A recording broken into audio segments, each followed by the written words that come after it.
তুমি চলো ডালে ডালে, আমি চলি পাতায় পাতায়। এই প্রবাদ বাক্যকে সত্যি করে চলেছে নির্বাচন কমিশন। এসআইআর কে নিজেদের মতো করে নিতে প্রথম থেকে তৃণমূল তথা ভাইপো বাবুর ভাড়াটে সংস্থা আইপ্যাক অনেক পরিকল্পনা করে রেখেছিল। ভাইপো বাবু চেয়েছিলেন আইপ্যাককে ব্যবহার করে এসআইআরটা নিজেদের মতো করে দেবেন।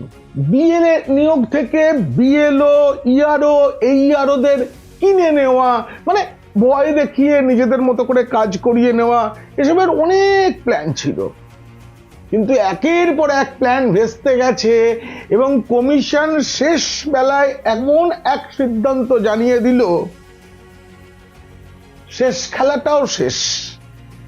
শুনানির সময় তৃণমূল যে খেলাটা খেলবে ঠিক করেছিল সেটাও বানচাল হয়ে গেল। জাল নথি দিয়ে ভোটার তালিকায় নাম তোলার খেলাটা এবার বাতিল। বলবো, সবটাই বলবো, আর আলোচনা ভালো লাগলে অবশ্যই সাবস্ক্রাইব করবেন। বিনাক কি বলছে তৃণমূলের প্ল্যান আর কমিশনের পাল্টা প্ল্যান জানতে দেখুন ও শুনুন বিনাক কি বলছে। এসআইআর প্রক্রিয়ায় গাফিলতি, ভুল, ইচ্ছাকৃত ভুলের জন্য বিএলওদের শোকজ করার ঘটনা কিন্তু কিছু বেনজির ব্যাপার নয়। পশ্চিমবঙ্গে তো হয়েছেই, অন্য রাজ্যেও হয়েছে। কিন্তু এবারে কমিশন এক ভোটারকে শোকজ করলো। এক ব্যক্তি, তিনি উত্তর 24 পরগনার অশোকনগর এবং উত্তর কলকাতার শ্যামপুকুর, এই দুই বিধানসভা কেন্দ্রেই এনুমারেশন ফর্ম জমা দিয়েছেন। উনি চালাকি করেছিলেন, একটি ফর্মে নিজে সই করেছেন, আর একটিতে অন্য কাউকে, আর ধরা পড়ে যেতেই চিঠি পাঠিয়েছে কমিশন। তাই বলছি, তৃণমূলের কথা শুনে যারা এই ধরনের ছলচাতুরি করেছেন, নির্বাচন কমিশন যে আইনের বলে এত কিছু করছে, সেই আইন অনুযায়ী জেল এবং মোটা অঙ্কের জরিমানা হতে পারে। এই কথাটা আমি আগেও বলেছি, আবার বলছি। এই রাজ্যে যা যা ধরা পড়েছে না, তাতে কমিশনের কর্তারা অবাক, আর তাতেই একের পর এক নতুন নিয়ম চালু করা হচ্ছে। এবারে ঠিক হয়েছে, শুনানির কাজ তো রাজ্য সরকারি কর্মীরাই করবেন, কিন্তু তারা নথি যাচাই করতে পারবেন না। কেউ জাল সার্টিফিকেট দিচ্ছে কিনা সেটা দেখবে কেন্দ্রীয় সরকারি কর্মীরা। রাষ্ট্রায়ত্ত ব্যাংকের কর্মীদেরও ব্যবহার করার কথা ভাবছে কমিশন, যাদের চাকরি যাওয়ার ভয় নেই। মমতা বন্দ্যোপাধ্যায়, আমাদের গর্বের মুখ্যমন্ত্রী, সততার প্রতীক, বারবার মনে করিয়েছেন, বিএলওদের মনে করিয়েছেন, ইআরওদের মনে করিয়েছেন, এইআরওদের মনে করিয়েছেন, ডিএমদেরও মনে করিয়েছেন যে তোমরা কিন্তু বাবা চাকরিটা করো এই রাজ্য সরকারে। তাই শেষ যে খেলাটা তৃণমূল খেলবে ভেবেছিল, সেটা হবে না। তৃণমূল কি খেলা ভেবেছিল, আর এই যে কেন্দ্রীয় সরকারি কর্মী নিয়োগ, তার ফলে সেই খেলাটা কেমন করে ভেস্তে গেল সেটা বলবো। তবে তার আগে একটা কথা, আপনাদের জন্য আমি যে প্রতিবেদন বানাই তাতে অনেক সময় এবং পরিশ্রম দিতে হয়। যদি আপনারা ভালোবেসে আমাকে সুপার থ্যাঙ্কসের মাধ্যমে টাকা পাঠান, তাহলে আরো ভালো ভালো ভিডিও বানানোর উৎসাহ পাবো আমি। দেখবেন ভিডিওর নিচে যেখানে সাবস্ক্রাইবার বাটন থাকে, তার পাশেই থ্যাঙ্কস বাটন আছে। এই থ্যাঙ্কস বাটনে ক্লিক করে আমাকে ভালোবেসে যার যেমন সামর্থ্য তেমন টাকার সুপার থ্যাঙ্কস পাঠাতে পারেন। আসলে বাংলায় যেসব নজির এসআইআর এর সময় পাওয়া গেছে না, তা দেখে কমিশনের চোখ কপালে। কোথাও ভোটারের চেয়ে তার বাবা মার বয়স মাত্র 15 বছর বা তারও কম, কোথাও আবার ঠাকুরদা ঠাকুরমা তারা 40 বছরেরও কম ব্যবধান তাদের সাথে। মানে মাঝে যদি একটা প্রজন্ম থাকে, কি করে হয় বলুন তো। আবার কোথাও পাওয়া গেছে বাবা মায়ের থেকে সন্তানের বয়সের ফারাক 50 বছর। ভাবুন, 50 বছর বয়সেও বহু নারী মা হয়েছেন। এটা তো অসম্ভব। এক একটা ক্ষেত্রে হয়, কিন্তু এত সংখ্যায়। আবার অনেক জায়গায় বাবার নামই তো বদলে গেছে। এমন বহু ভোটার আছেন যাদের বয়স বছরের বেশি, অথচ 2002 সালের ভোটার তালিকায় তাদের নামই ছিল না। কি করে হয় বলুন তো? যদি তাদের বয়স এখন 45 হয়, তাহলে সেই সময় কমপক্ষে 22 বছর ছিল। এমন 20,74,000 ভোটারকে চিহ্নিত করা গেছে। এদেরই তো ডাকা হবে। কেন কেন নাম ওঠেনি সেই সময়? কেন তারা ভোট দেননি? তারা কি আসলে উড়ে এসে জুড়ে বসা? এই যে শুনানি, এই শুনানিতেই তৃণমূল কায়দা করবে ভেবেছিল, কিন্তু সেটা বানচাল। শুনুন, এই রাজ্যে বহু এনুমারেশন ফর্মে ভোটারের বাবার নাম আগে যা ছিল এখন একেবারে উল্টো পাল্টা হয়ে গেছে।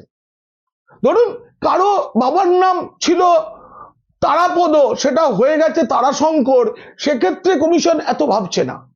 কিন্তু একেবারে আলাদা, হয়তো ছিল তারাপদ, হয়ে গেছে পরিমল, এগুলোকে তো চিহ্নিত করা হবেই। এরকমের সংখ্যা 85 লক্ষেরও বেশি। এদেরকেই তো চিহ্নিত করা হয়েছে। আপনাদের একটা মজার কাহিনী বলি। মঙ্গলকোট ব্লকের শীতল গ্রামের 175 নম্বর বুথ, এই বুথের ভোটার সরোজ মাঝি, তার বয়স 63 বছর। অথচ তালিকায় দেখা যাচ্ছে তার ছেলে লক্ষ্মী মাঝি এবং সাগর মাঝির বয়স যথাক্রমে 59 এবং 58। কি করে হয় বলুন তো? 5 বছর বয়সে কি সরোজ মাঝি পরপর 2 বছর দুটি সন্তানের জন্ম দিয়েছিলেন? আসলে তো ওই ছেলে ছেলেই নয়। পরে কমিশন যখন তাদেরকে ধরেছে, তখন তারা জানিয়েছেন যে 22 বছর আগে তারা বাংলাদেশ থেকে এসেছিলেন এবং বাম জমানায় স্থানীয় নেতারা তাদেরকে ভোটার তালিকায় ঢুকিয়ে নিয়েছিল। এসব প্রচুর প্রচুর। এবারে এমন একটা জিনিস দেখাবো না, চমকে যাবেন।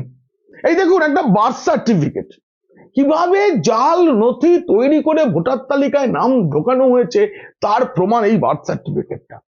এক কন্যার জন্ম হয়েছে 5/3/2007, 2007 সালের 5ই মার্চ। তার জন্য নথিভুক্ত করা হয়েছে, বার্থ রেজিস্টার করা হয়েছে 2007 সালের 12ই মার্চ, কয়েকদিন পরে। 5 মার্চে জন্ম, 12ই মার্চে নথিভুক্ত করা হয়েছে। কিন্তু মুশকিল হচ্ছে, বার্থ সার্টিফিকেটটা ইস্যু হয়েছে 1 বছর আগে, 2006 সালের 12ই ফেব্রুয়ারি।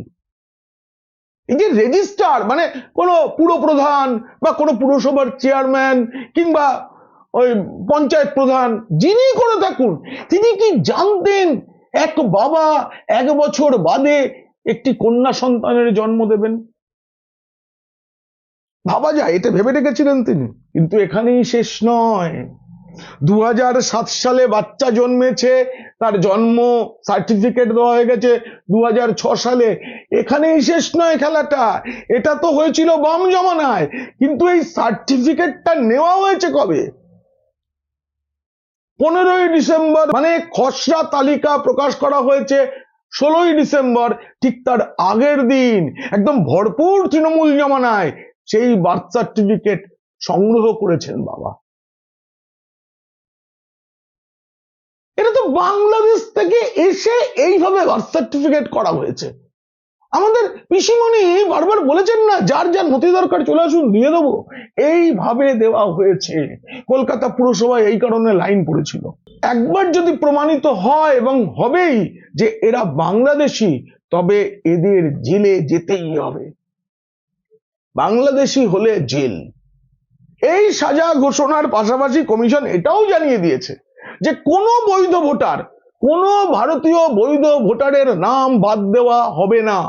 যদি কোনো কারণে কেউ শুনানির সময় যেতে না পারেন, যদি যথাযথ কারণ হয়, শারীরিক সমস্যা বা অন্য কিছু পারিবারিক বিষয় থাকতে পারে, তাহলে তাদের দ্বিতীয়বার শুনানির জন্য ডাকা হবে।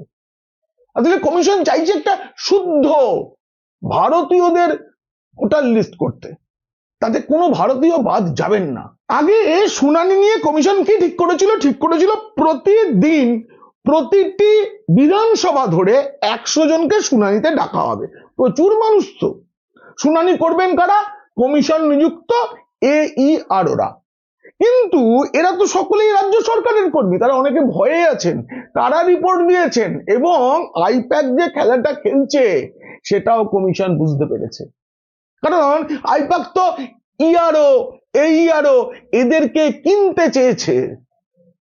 এদের অভিযোগের ভিত্তিতেই কমিশন ঠিক করে দিয়েছে যে না, তোমরা করবে, রাজ্য সরকারি কর্মীরা শুনানির সময় থাকবেন, তারা করবেন, কিন্তু নথিটা যাচাই করবেন কেন্দ্র সরকারি কর্মীরা।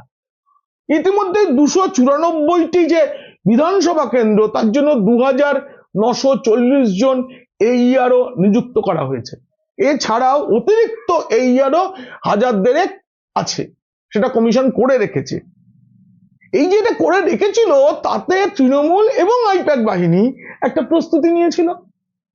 বিদেশ থেকে ফিরে ভাইপো বাবু যে হম্বিতম্বি করছিলেন, হয়ে যাবে, যত বাদ দেওয়া হবে বলেছিল তত তো বাদ গেল না, কোথায় অনুপ্রবেশকারী, কে ধরেছে, সব যে বলছেন না, আসলে তিনি তার পরিকল্পনার ভিত্তিতে বলছিলেন যে শুনানির পর্বে সব যাদের ডাকা হচ্ছে তাদেরকে ঢুকিয়ে দেওয়া হবে, বাংলাদেশিকে আলাদা করা যাবে না।